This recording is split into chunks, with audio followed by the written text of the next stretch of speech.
My name is Brendan Faley. I am the co-chair of the labor employment area at the law firm of Tegler, Brown, Hill & Ritter, which is downtown, which is not all that important. What is important is I represent Columbus Center for Human Services in all of their employment stuff.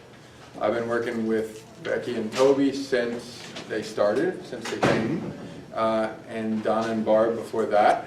So I've spent a lot of time working on things for the center. Two initial points I want to make. The first one is we are not here because anybody did anything wrong. Okay? A lot of times when people say, oh, the lawyer's coming in to give us training, the first thing they think is, well, somebody did something wrong and that's why we're here. That's not it. We'll get into why we're here in a minute, but it's not that. And the second thing is that I am here to try and help you guys, because as employees in supervisory positions, you will find that you are a lot of times in the crosshairs of the laws and things that we're talking about. And the decisions that you all make with regard to the staff that you supervise are largely in the crosshairs of what we're talking about here. So I'm actually the guy, along with Toby and Becky, who is fighting on your side of things.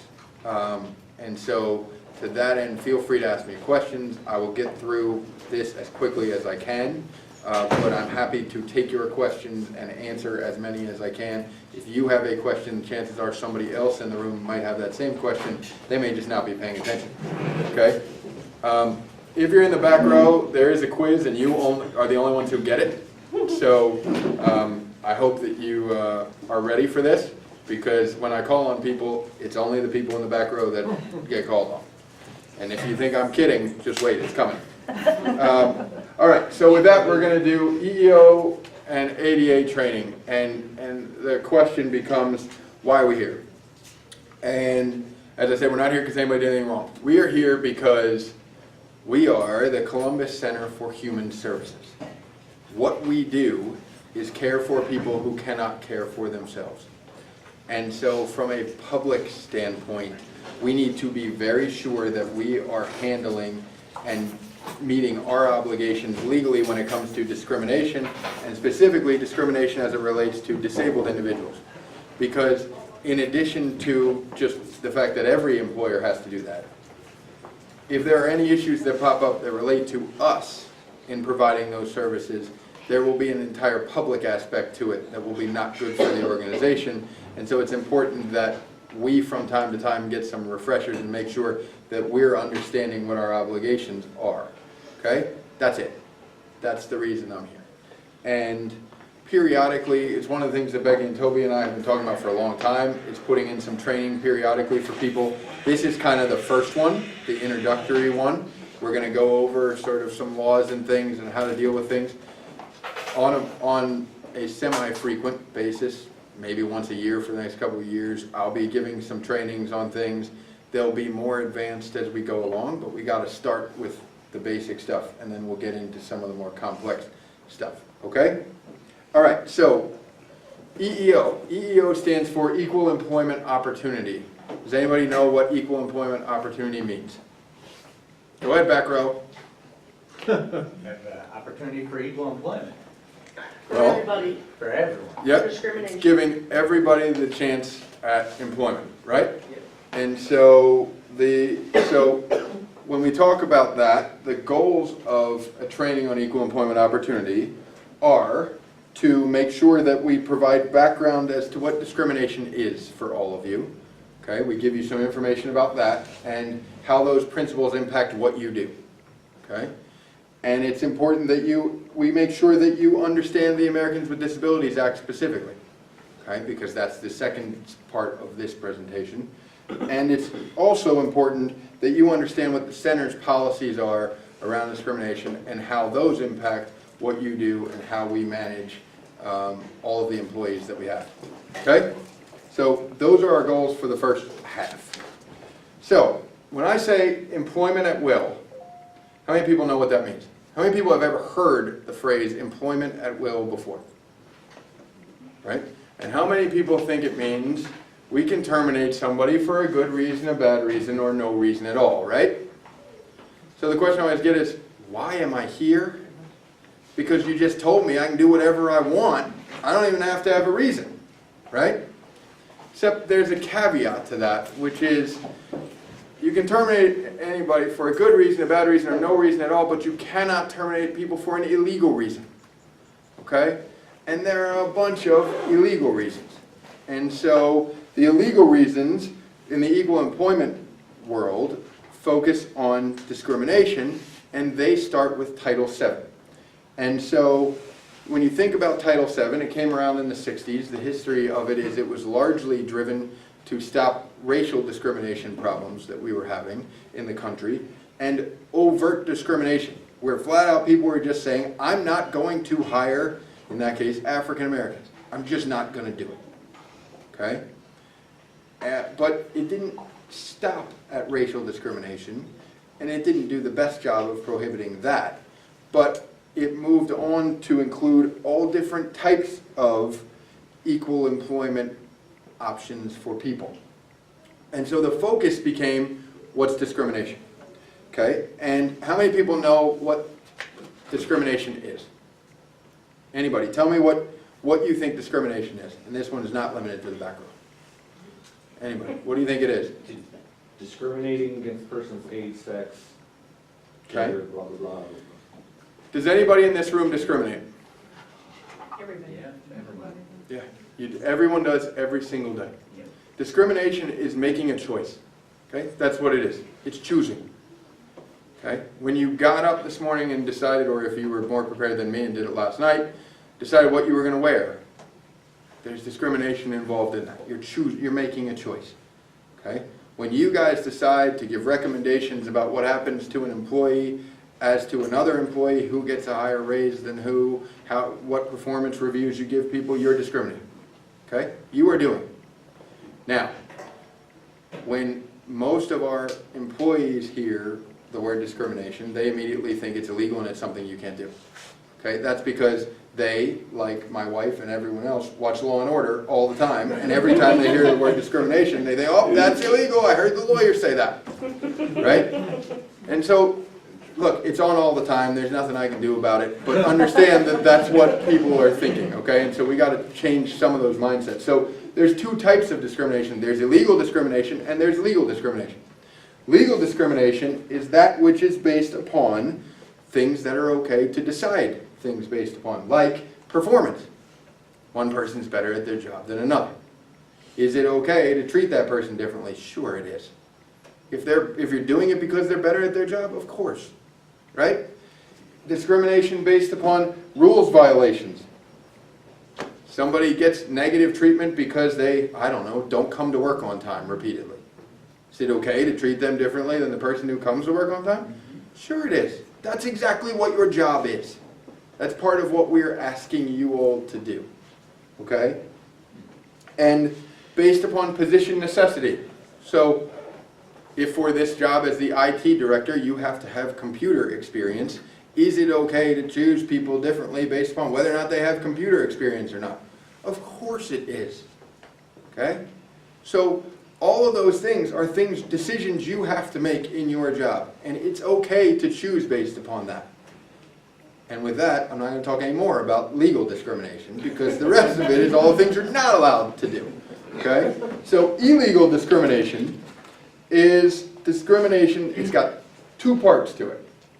You got to have a qualifying action, okay? And then it's got to be based upon a protected characteristic, which is an illegal reason. Okay, so let's break it down. What's a qualifying action? Qualifying action is hiring, firing, promotion, demotion, discipline. How many of you all have something to do with that with regard to employees that you supervise? All of you do. Even if it's just making recommendations about what should happen or being involved in you all have something to do with that kind of stuff. Okay? So when I said you're in the crosshairs, that's why. Okay? You're involved in these types of qualifying action decisions. And guess what? You're going to keep being involved in them. Okay? I'm not here to take that burden off of your shoulders. You're going to have to do it. What I am here to do is help you figure out how to make sure that you do it in a way that doesn't get anybody in trouble. Because even though I'm a really nice guy, you don't want to spend a lot of time with me. Okay? My family doesn't want to spend a lot of time with me. I promise you, you guys really don't want to spend a lot of time with me. All right? Now, so those are qualifying actions. They can't be based upon an illegal reason. And an illegal reason is what was said earlier: race, color, religion, national origin, sex, age, and disability. Okay? And that's highlighted because that's what we're going to talk about today. But the question I get a lot of times is, how am I supposed to remember that stuff? And I can tell you, I used to have this really good way to do it, which is your protected characteristics are generally things that you can't oftentimes change about yourself. Okay? They're just things that are what they are. We can lie about our age, but we all get older. We don't get to change it. Our race is our race. Our national origin is our national origin. Well, we were doing great, and then along came Caitlyn Jenner, and now all of a sudden everybody started changing their gender on me, and now all of a sudden that doesn't work anymore. But you guys have to be aware of that because it's important, because it's going on right now. Okay? The EEOC is very interested in both transgender discrimination, sexual orientation discrimination, and this thing called gender fluidity, which is people who do not identify as a gender. I'm not quite sure how that works, but they don't identify as a gender, and so we're not allowed to make any decisions or assumptions because they choose not to identify as a gender. Now that is hard for you guys when you're supervising people, especially because sometimes people you are supervising are interacting with our clients and patients and their families. And sometimes those people have opinions about things, and they will come to you with what their opinions are, but they don't get to make those decisions, okay? We can't allow them to make those decisions. What we have to do is when that information comes to us, we gotta make sure we get it to the right channels so we can deal with it, okay? But understand that it's not anymore just man, woman, okay? It's not that anymore. So specifically, when we get to disability discrimination, there are a couple things that you have to know. One, there are two types of disability discrimination. It's different than everything else. There is this idea of different treatment, which is I treat one person one way and another person who has a disability another way. So the idea would be two people coming to apply for a job, one's in a wheelchair. I decide I don't think that person in the wheelchair is going to be able to do the job, so I'm not going to hire them. Okay? I don't ask them whether or not they could do the job or not, I just make that decision. Okay? And so if I do that, I'm treating them differently on the basis of their disability. Right? Can't do that. The second part is an accommodation, and this is one of the areas which is different than anything else. In all the other areas, it's largely you can't make a decision based upon these things, and that's it. With disability, you have to go a step further, and you have to think, okay, if a person can't do the job, is there some accommodation I can give them which would enable them to perform the essential functions of that job? So it's not enough to just not treat them differently based upon, we actually have to actively think about, is there something we can do that would enable this person to do the job that we're asking them to do, okay? So it's a step beyond everything else, which is part of the reason that we're spending time talking about it today. Accommodation comes down to, does the person have a disability? Can they perform the essential functions of the job? The essential functions are not everything you write on a job description, okay? It's what you actually do. It's the primary job that you actually do. Now, it's not broken down in any hard and fast way about do you do it 80% of the time or 60% of the time. It's how critical is it to what you do. But realistically, if it's something you do once a month and there are 4 employees who can do it, it's not an essential function of a job. If it's something you do every day and it's a critical part of what you do, it's an essential function of the job. So all of you who supervise people should be looking at those that you supervise and trying to understand what are the essential functions of that job, what are the things that are parts of the job, but they're sort of ancillary on the side things, because if this comes up, you're going to have to do that type of analysis. You're going to get help from Toby and Becky and those people, but we're going to be leaning a little bit on you all who are doing the day-to-day to say, how critical is this to what goes on and what might happen if somebody can't do this, okay? Now, then when we get to different treatment, the question is a little different. It's, do they have a disability? Do they have a record of having a disability? So how does that show up? I mean, that shows up if you've got a workers' comp file on the person that's a library thick of things with relating to a condition they might have. And then you make a decision and you say, well, I'm not sure that this person can do this job because I know I've dealt with them before and they have all those back problems and I know they have those workers' comp claims, so I'm not going to put them in this job over here because I don't think they could do it, right?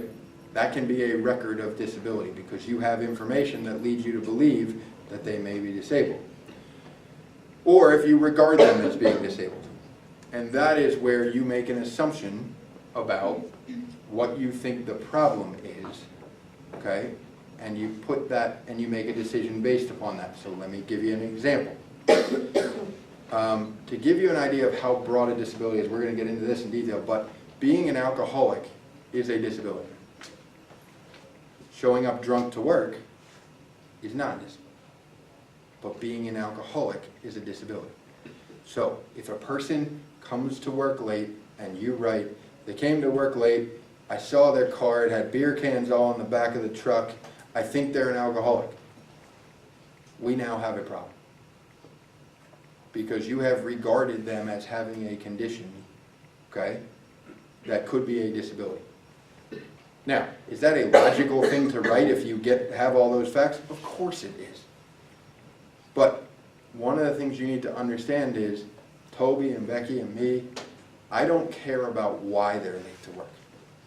I just care that they are late to work, okay? Your job is to tell me what happened. It is not to make assumptions about why that thing happened, okay? Because we don't know if they're an alcoholic or if their 16-year-old kid took the car last night and left a bunch of beer cans about in the back. We don't know what happened. We have no idea, okay?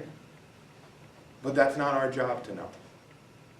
It's just our job to deal with how they work inside of here and what they do.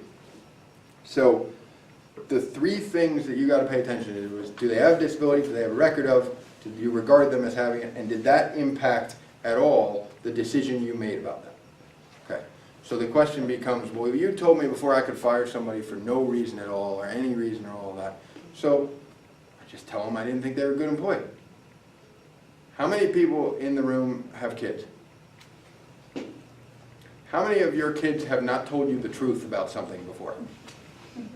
Right? And how many have more than one kid? How many times has one kid came and told you something about the other kid and then it turned out to be not even close to the truth of what happened? Right? That happens in everything.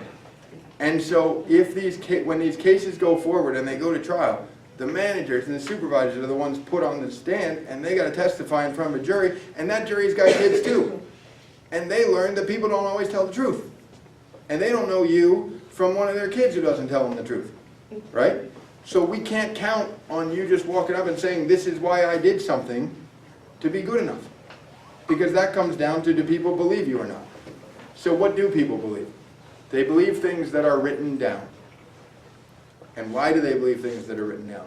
Because everything that is important in our lives, from the time we are born till the time we die, the critically important things are written down somewhere. When we're born, there's a birth certificate.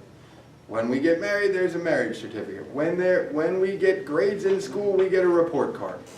Things are written down somewhere. And that is, human condition is to believe that if something important happened, someone wrote it down. Okay? And that applies to work too. And so people believe that if something really important happened, somebody wrote it down somewhere. Okay?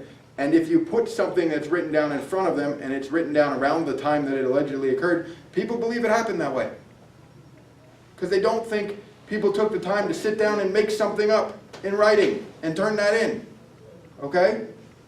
But they do believe that if you're sitting on the sand, you'll say what you are supposed to say to make yourself look good. Okay? So we got to write things down, and what that all comes back to is we can't make assumptions about people when we write things down. We need to write down what happened, not why it happened. Okay? Now, when we when we deal with this EEO stuff as a whole, things you need to remember are discriminatory conduct will not be tolerated, okay? If it happens, it will harm you in your job, because part of your job is to manage people based upon those legal discrimination things that I said you're allowed to do. Illegal discrimination will not be tolerated. It's something we take very, very seriously. Anyone who feels that they've been treated in a discriminatory manner should tell somebody about it, okay? Now, part of you all need to also understand that I'm giving this training also to all the employees over time as well, and so they're going to hear that.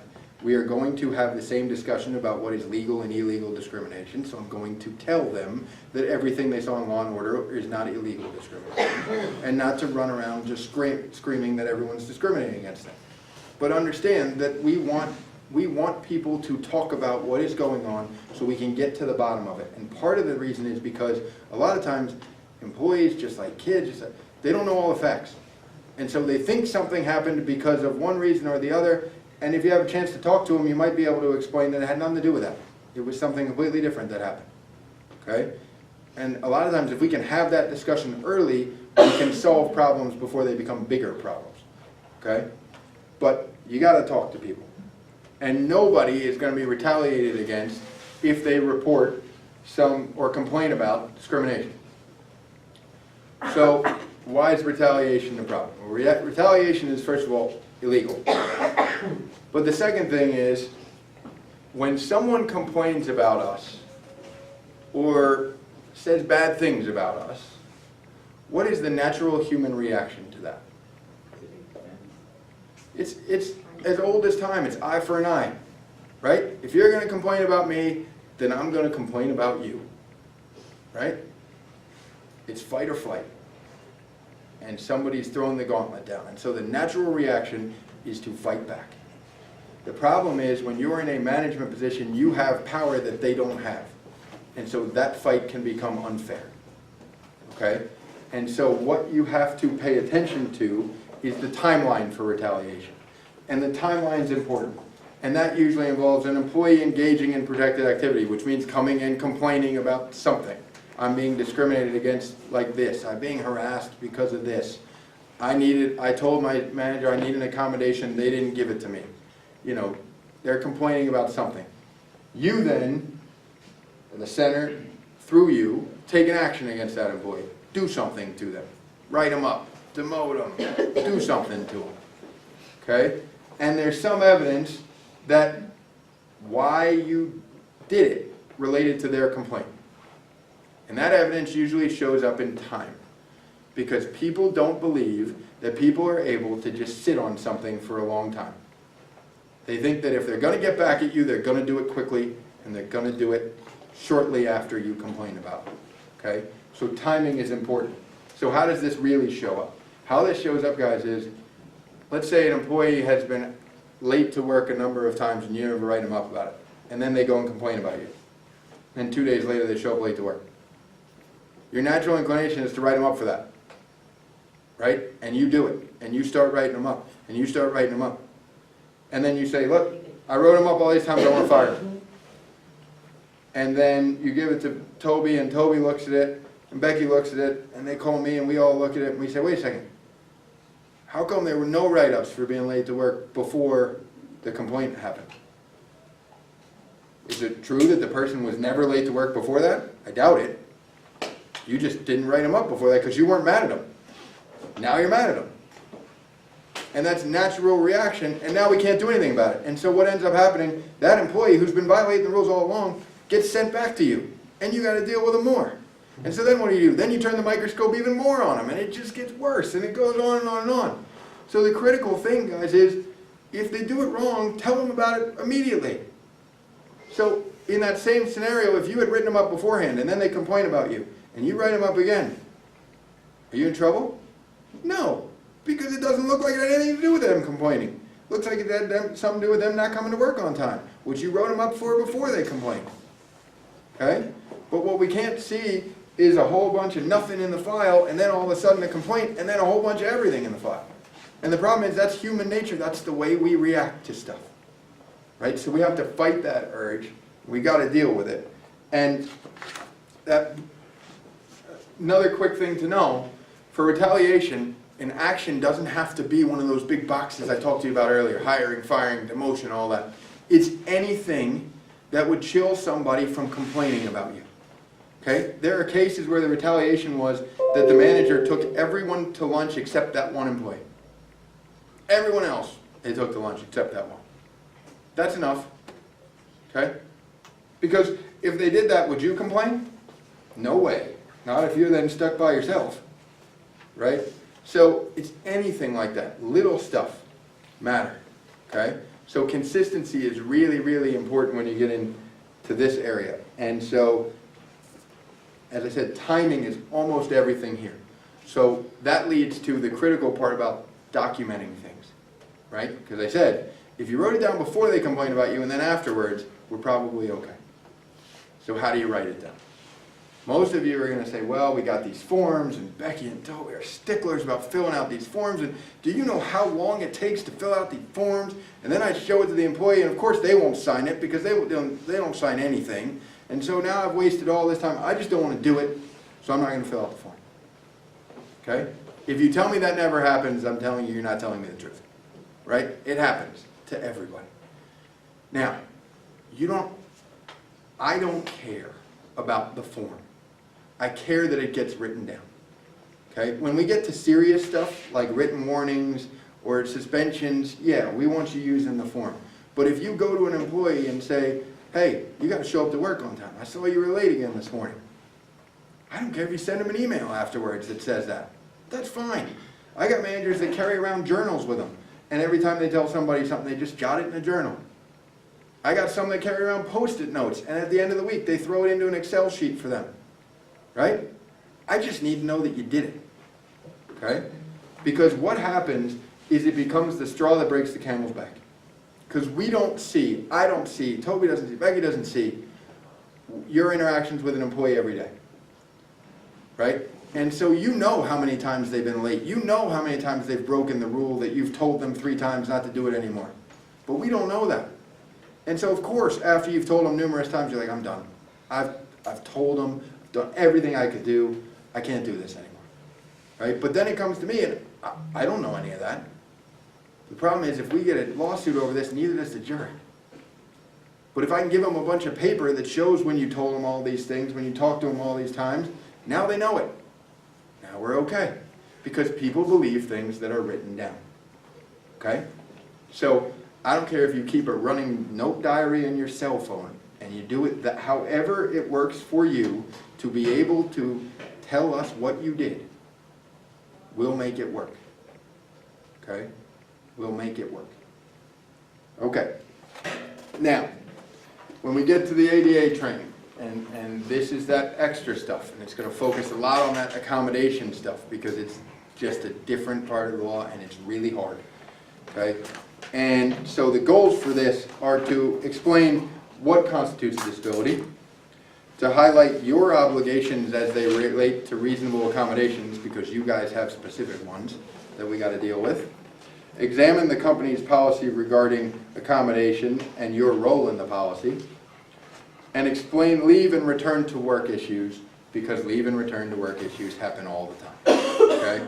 So I'm going to give you some hints on that. So what is the ADA? The ADA was passed in the 90s and originally it dealt with, in part, construction issues that we were having as a country that were prohibiting disabled individuals from being able to enjoy things that the rest of us could enjoy.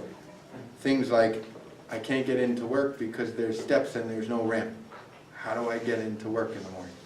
I can't get down the hallway because the hallway's not wide enough for me to... It's all the things that the people that we care for at CCHS have to deal with in trying to enjoy things that the rest of us can do. Okay? Things like sidewalk, the no walk signs that didn't have sounds. So blind people wouldn't know when to cross the street and when to not cross the street. But as part of the act, they specifically dealt with employment. And they said, wait a second, Okay, number one, you can't discriminate against people because of disability. And secondly, you gotta look and see if there's something you can do to help them do the job. And so, because we have this law, it turns to now, what is a disability? Okay? And I would tell you that it's broader than you think it is. My opinion, which I would guess that Toby now shares with me after 12 years of working with me, is that there are about 4 people in the Western Hemisphere that are not disabled. Okay? They're superheroes. I've never met any of them, but as you'll find as we get into this, everything is now a disability. It used to be, when this law was passed, that we were focusing on very serious disabilities, things that everybody acknowledged and understood was a disability, and like a lot of things in life, that has changed. And like I said earlier, now, being an alcoholic is a disability. Okay? Being a drug user is a disability. Okay? Coming to work on drugs is not okay, but being a drug user is a disability.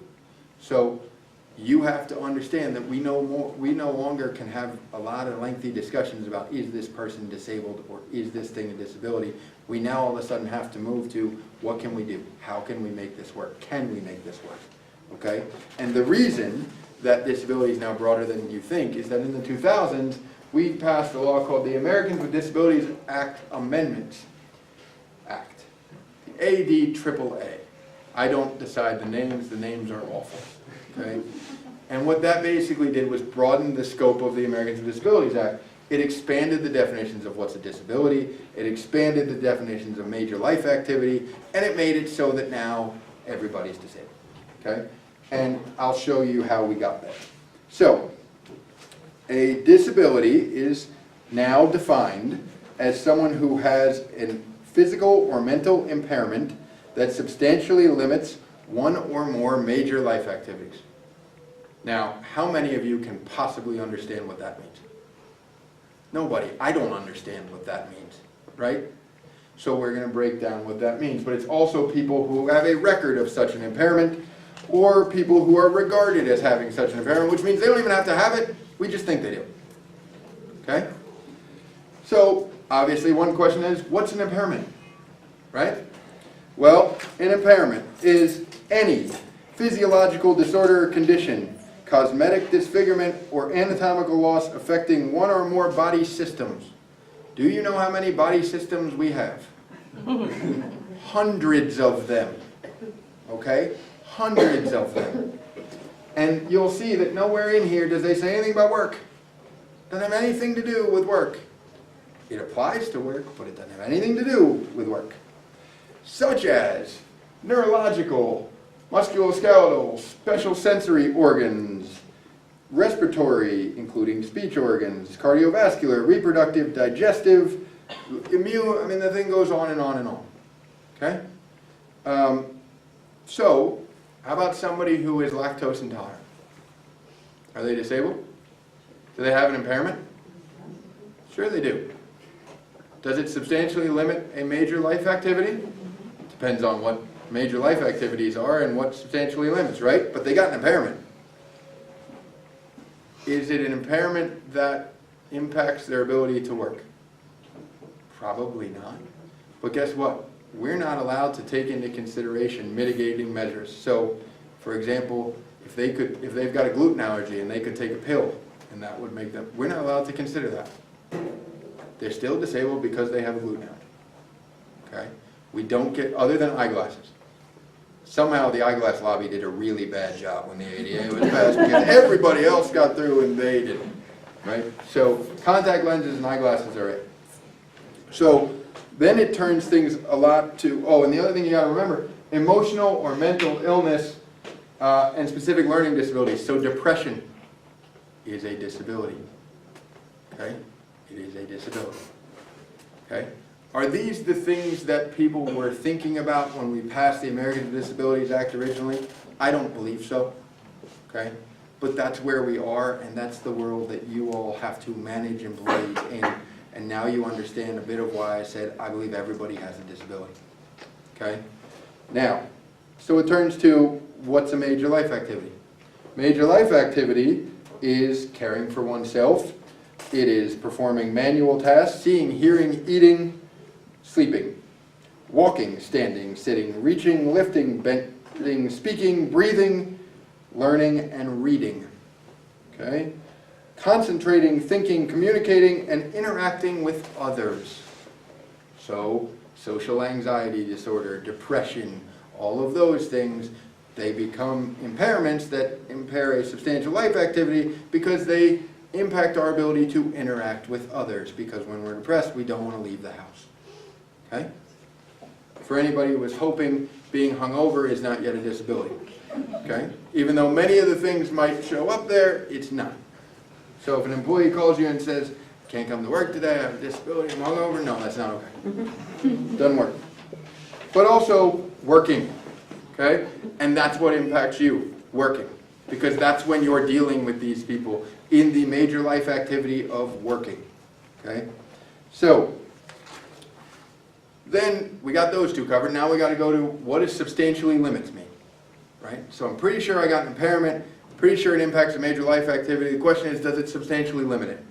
And they don't give you any help here either, guys. They say it's an individualized assessment, which means it depends on how bad it impacts you, the individual, not how bad it affects society as a whole. Okay? It is construed broadly in favor of expansive coverage, which means we're going to err on the side of it being substantially limiting. Okay? And it's when compared to most people in the general population. So, how do you define how fast most people in the general population can run? I have no idea. Okay? I have no idea. And so when someone comes to you and says, I have this condition and it impacts my ability to walk quicker, I don't know how fast most people can walk and whether or not they can walk quicker or slower than most people. But that's not a debate I really want to have, and it's not a debate you ought to want to have either. So we start from the premise that it's probably a disability, and then we get into the next side of things. But the conclusion is if you have an impairment and it substantially limits someone's ability to work, it probably is a disability. Okay? So you're just going to have to deal with this. And there's nothing, yep, Okay, so you have someone with, let's say, a speech impediment. yep. That's a disability. But what if someone comes from, because we work with a lot of people from Africa, they come and they're just very hard to understand. Is that a disability? No, but it could be, but if you did not hire them based upon a dialect or something, you could run into a race or national origin claim, so you'd really have to make sure that you could identify the problems associated with the individuals not being able to understand them. As opposed to simply that they cannot be understood, but how does that actually show up and impact their providing care for people and things like that. And it's a problem for you guys a lot because you work out in some communities where they're not diverse communities and people have very strong opinions about who ought to be caring for their, for their loved ones. And as an employer, we can't simply just follow what they want. We can't do that. So those are times where we're required to, as a group, try to figure out what do we do, and sometimes that involves educating those family members or working directly with the organizations we work with in the areas to figure out what we're going to do here. Okay? But to your point, that is not because there's no impairment there. It's a dialect issue, and it's more of a race or national origin problem than it is an ADA problem. It's a great question. So now that we get to the point that everybody's disabled, we come to the accommodation part of things. And reasonable accommodations have to be made. So then we turn to, well, what's reasonable? Reasonable is anything that doesn't cause an undue hardship. And an undue hardship is something that is a severe issue financially or for staffing wise, or it's something that severely impacts our ability to run our business. Okay? Now here's where the problem is. Most of you guys would tell me that somebody not coming to work for a lengthy period of time is an undue hardship for you because it is really hard to manage the situation. Right? The courts don't go there. They are pretty narrow with regard to what becomes an undue hardship. So we're much better off to look at what our options are and how we can solve a problem instead of just going to, nope, can't do it, it's an undue hardship, we can't do it. And we've got to look globally at the whole organization and how much of a hardship it is for the organization as a whole. So the fact that we're pretty big is a problem for us, because it means that things are less of an undue hardship on us because of how many employees we have and how big of an organization we are. Okay? So, reasonable, what the courts have said is there's three categories. The first one is modifications or adjustments that in the application process that would allow someone to apply for a job. So let's say we had a job opening in our accounting department, and we had a blind individual who wanted to apply. If we had a written application, they couldn't apply, right? So we might have to make an accommodation there that would allow them to apply. It's those types of things in the application process that would enable somebody to apply for a job. That one doesn't deal so much with you guys, because that's really our global processes as a whole. I'm telling you about it because if you see something that you think is a barrier for people with a disability to apply for a job, tell us about it so we can look at what we might do about that and how we might solve that problem for somebody. The second one is the big one for you guys, and that is modifications or adjustments to the work environment or to the manner or circumstances under which the position held or desired is customarily performed, which means we got to change the way we do the job. Okay? That would allow a qualified individual with a disability to perform the essential functions of the position. And so it means we got to look at how things are done and whether or not we can change it to enable this person to do the job. The third one is really the more construction-based one that talks about modifications that allow qualified individuals to enjoy the same benefits as others.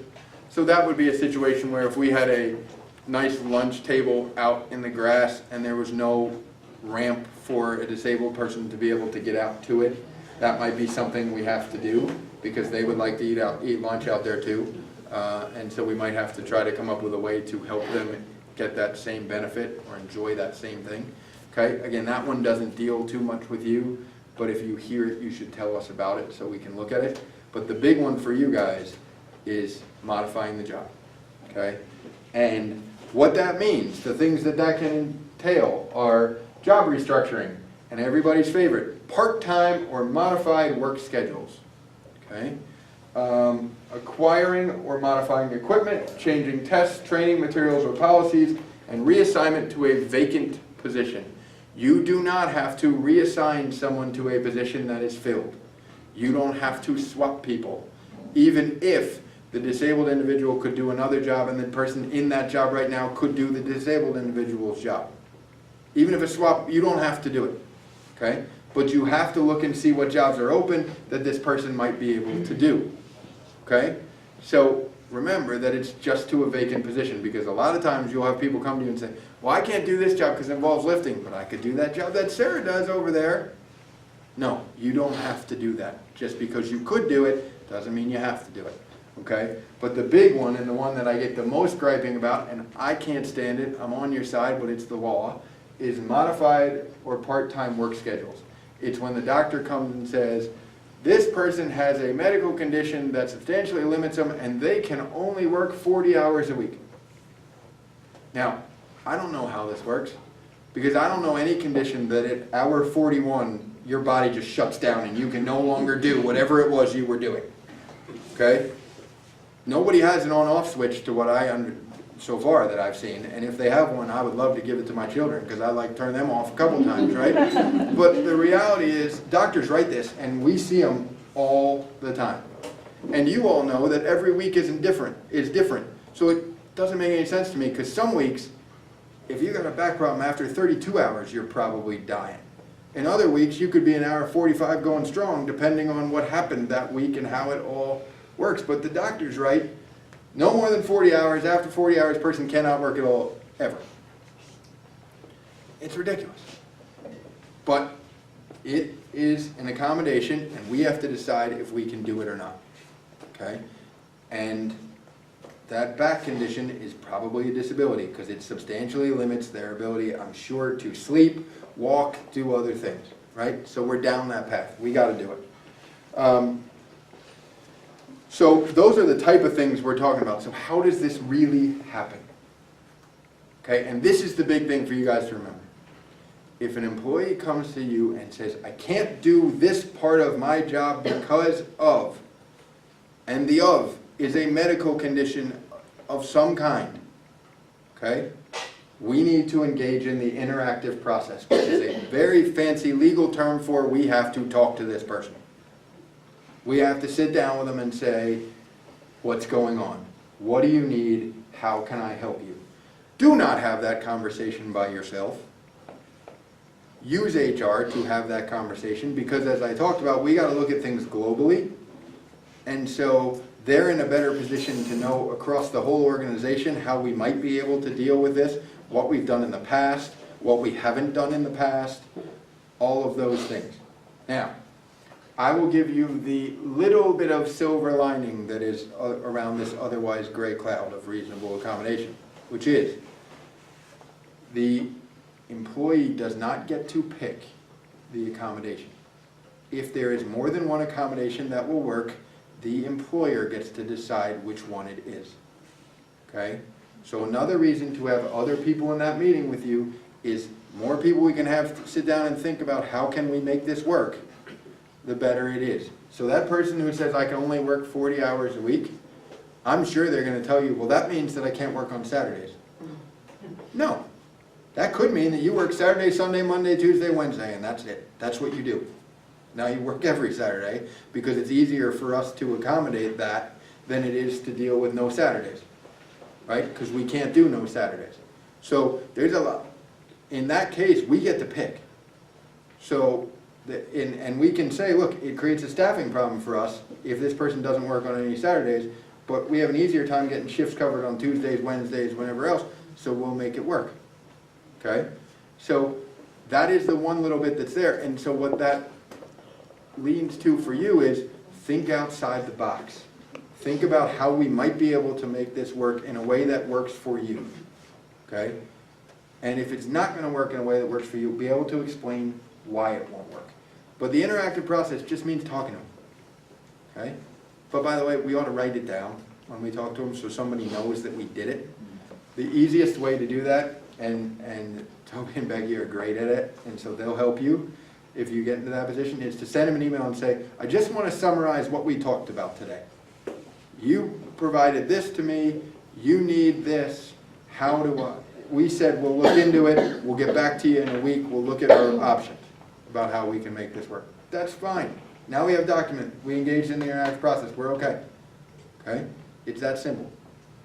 Now, you know, the other issue is that this accommodation interactive process thing, it's ongoing. So we might try something and we might think it works and then it doesn't work and we got to go back and try again and we got to keep having these conversations. And so it's important that after we get somewhere, after we get to an accommodation, we look at whether or not it's working or not. And if it's not working, we document why it isn't working so we can go back to try to figure it out. Okay? Now a lot of times the question comes up, well, if they come to me and ask me that, am I allowed to ask them what the condition is?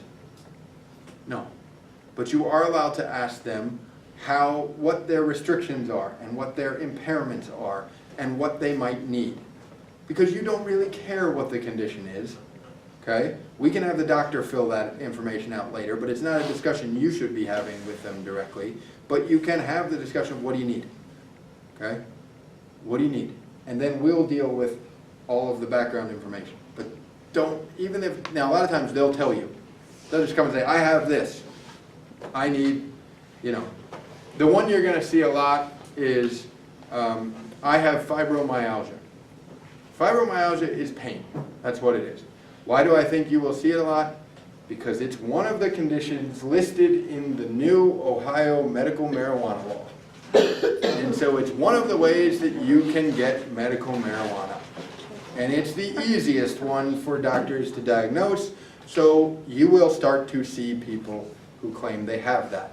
Just by way of an understanding, the Ohio medical marijuana law does not require you to accommodate people's use of marijuana. Okay? It's not required. Under the Americans with Disabilities Act, it's not required because it's still illegal. And under the Ohio law, it was specifically written in that you don't have to accommodate that. Okay? But understand that you're going to start to see that because doctors are going to start to write that. Okay? So, the big ones to deal with. the leave as an accommodation. So everybody here's heard about the FMLA, right?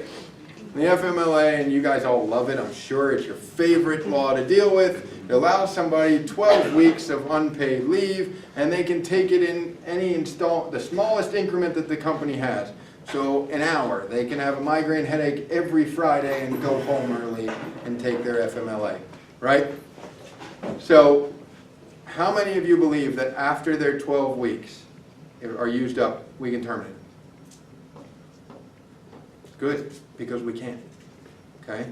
If that condition is a disability, then we have to look at whether or not additional leave would be a reasonable accommodation, okay? And nothing will infuriate you more than additional leave beyond the 12 weeks you've already put up with. Now somebody needs longer time and you've got to still deal with it, right? And I'll be honest with you guys, it's never made sense to me. The reason it's never made sense to me is this. The law is supposed to be about an accommodation we can make that would allow you to perform the functions of the job. This is the exact opposite of that. We're saying here, don't do any of the portions of the job you have to do for longer as an accommodation. I've never understood it. Question? Well, I heard the word "we" in there. Does that include, do we get a say, or is that just, we're just saying? What do you mean, do we get a say? Well, you said the word, Yeah. we have to look at further accommodations. Right. So we get a say, we're like, Yes, we can't we accommodate. get to say if it's reasonable or not reasonable. We being, and Okay. Becky and Toby will always be looking to you all and saying, tell me how this impacts you, okay? They're always gonna ask that question, and it's gonna become a little bit of a teeter-totter, and is it something we can do or not do? Now, one of the things that's really hard for you guys, and I don't know how to help you with it, is the circumstances of being wrong are more severe for you guys than they are for anyone else, because we are caring for people who cannot care for themselves. So if we think an accommodation will work and it doesn't work and it creates a problem for a patient, that is a massive problem for us. And so I will fight that battle for you if you tell me that there are safety issues that are involved, and Becky and Toby will fight that battle too. But you've got to explain to us what they are and how it might happen and how likely it is to happen before we say no on an accommodation, okay? But we're not naive, we don't work in a vacuum. We know that our number one job is to take care of people who cannot care for themselves, and that should always be our number one priority and will always be our number one priority. But if you're going to come and say, we cannot accommodate this, explain to us why, because you're in the position to help us there, okay? Now, so definite extensions have to be considered. So if a person comes to you and says, I missed 12 weeks, I need to miss 2 more. We got to think about, can we do that or not do that? Indefinite is not reasonable. So they can't come to you and say, I have no idea when I'm going to be able to come back. Now, unfortunately, this isn't brand new. So what do you think the doctors have done understanding these rules? They always write a time when somebody's going to be able to return to work. And then the person doesn't come back to work on that time, and you get another form that says now it's going to be another 2 weeks, or another 4 weeks, and it goes, and it goes, and it goes, right? Well, the courts have caught on to that. What the courts have said is, look, if you get 2 or 3 of those, and it doesn't look like the person can actually return to work, then that's indefinite leave, okay? That's not a definite leave, because now they've passed it over 2 or 3 times. We have no idea when they're going to be able to come back to work. So it's important that if that happens, we're documenting that it's happening. And a lot of times the employee will say to you, well, my next doctor's appointment's in June. I have no idea when I'm going to be able to come back to work. If they say that, write it down, okay? We'd like to know that so we can deal with what is a reasonable accommodation, so we don't get stuck in a situation where somebody's out there for too long for us to accommodate, okay? But understand that if it's a definite leave, we got to deal with it. We got to consider it. We got to decide if it's okay or not. The other big one is return to work. We cannot require an employee to be fully recovered before they return to work. We just can't do it. Okay? It goes back to, can they perform the essential functions of the job? So that's why you will always hear us say, get their restrictions. Get their restrictions. And when they come back from leave, we can't say, well, you can't come back until you can give me no restrictions. Okay? We can't say that. We have to look at the restrictions and see if it's something we can do or not. Now, if somebody says to you, I have a 10-pound lifting restriction, and I do direct care, no, we can't accommodate that. Because you could have to lift somebody if an emergency happens, and not lifting 10 pounds is not gonna work. Now, we might have to put them on leave, okay? But we just can't say you can't return to work until you have no restrictions. We used to be able to, when the law expanded everyone who was disabled, now we can't do it anymore, okay? So, understand that, understand we gotta deal with that. So, all right. What are the company policies? The company policies are, we will not discriminate against people with disabilities. You guys know that. I mean, it's the reason you're all here is because we care about people who have disabilities. We try to do the best we can, and we carry that into employment, okay? And so it's something we take seriously, and we won't do it. We will make reasonable accommodations whenever possible, okay? Whenever we can, we'll try to do it. And the thing is, you guys are already doing a really good job at this. You're really on top of it. It's just something that, with the change in the law, we gotta go over it, okay? And we will engage in the interactive process, okay? So we will talk to people about what do you need and how do you need it. And that applies to you guys as employees, but also as managers. We wanna try to figure out how can we make this work if we can make it work, okay? And if we can't, we need to be able to explain why we can't, okay? So, quick point, you also cannot retaliate against somebody for requesting an accommodation or filing a complaint about an accommodation or about their disability. Like we talked about earlier, you can't do it, okay? It applies to this as well. So what do you do, right? We got through all this, what do you actually do? The biggest thing is don't ignore it. If you see a person who is having trouble doing a critical part of their job because of what you believe is a medical condition, they can't lift something, you're seeing them struggle to move in the way that they need to move, don't ignore that issue, okay? You are allowed to go and say, are you having trouble? Is there something we can do to help you? Don't ask what the condition is, but you can say, I noticed you're having trouble with that, is everything okay? Okay? Because the law is not just what we know, it's not just when the employee comes to us, it's what we should have known, okay? And so we can't just put our heads in the sand. We can't ignore the issue. So if you see something, talk to someone about it, okay? And if they tell you, well, yeah, I've got this problem with my back, then okay, we need to know about it. We need to know about it not just because of the ADA, but we need to know about it for workers' comp and a whole bunch of other reasons too. Okay, so it's a discussion we need to have. And most importantly, we need to know about it for the safety of the people we're trying to take care of. Okay? If somebody has a medical condition that's making them unable to do their job or making you feel some less comfort about their ability to do their job, that's something we got to know about. Okay? Number two, if someone comes to you and says, I can't do my job because of, and they tell you a medical condition, or says, I need this to deal because of this medical condition, tell HR immediately. Okay? Don't wait on it. Just get it out of your hands, get it to somebody else as quick as you can. Okay? We do not want, nor should you want, to go at this alone. Okay? Just get it to somebody and we'll deal with it. Clearly explain to the employees the essential functions of the position.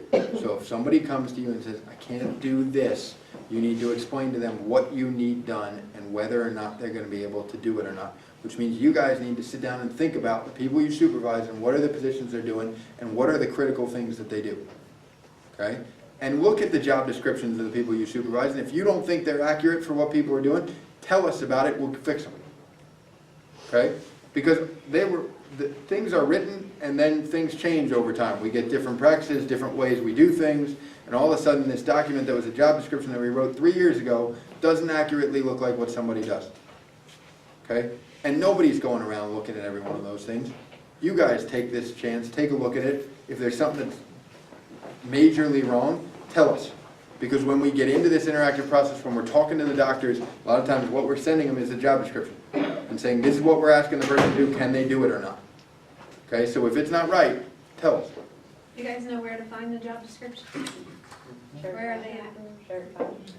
Under, well, there you go, job description. Such a tricky title they It put was on there, right? innovative. Number 4, think outside of the box. Remember that we get to pick the accommodation that works, right? So think outside the box. There are also resources that we use externally when we get into these things like the Job Accommodation Network, other things where people make a living of just thinking of ways we can accommodate things, right? So it doesn't have to be that you suddenly have to put up with this thing you don't want to put up with. But you understand the job much better than we'll understand the job. So you thinking outside the box helps us decide what accommodation is the least burdensome on us, and we'll pick that one. Okay? So help us help you in a sense on that. And last, think of this as a positive opportunity, and this is really hard to do, but you guys know finding people and training people is expensive, and it's hard, and it takes a whole bunch of time. And if you have an otherwise good employee who is struggling because of some condition and we can make it work, it's a lot easier for you than bringing in a new person who you got to retrain, who might not be any good, and who you might have countless other problems with, right? So don't look at this as a burden. Look at it as, if we can make it work, we're going to try to make it work, because I don't want to go through all that other stuff again. It's hard enough to find people who are good people to come to work. A lot of times, folks that have disabilities, what they really want to try to figure out is there a way we can make this work? Okay? You guys deal with them all the time in what you do. Our clients, all they want is a chance to do stuff, right? So if we can think outside the box and make it work, we can a lot of times get and keep really good employees if we're willing to pay attention to this and stay on top of it. And that's all that I got. You guys are done. Yeah. The hair. A long time ago. What year? I don't remember when that was.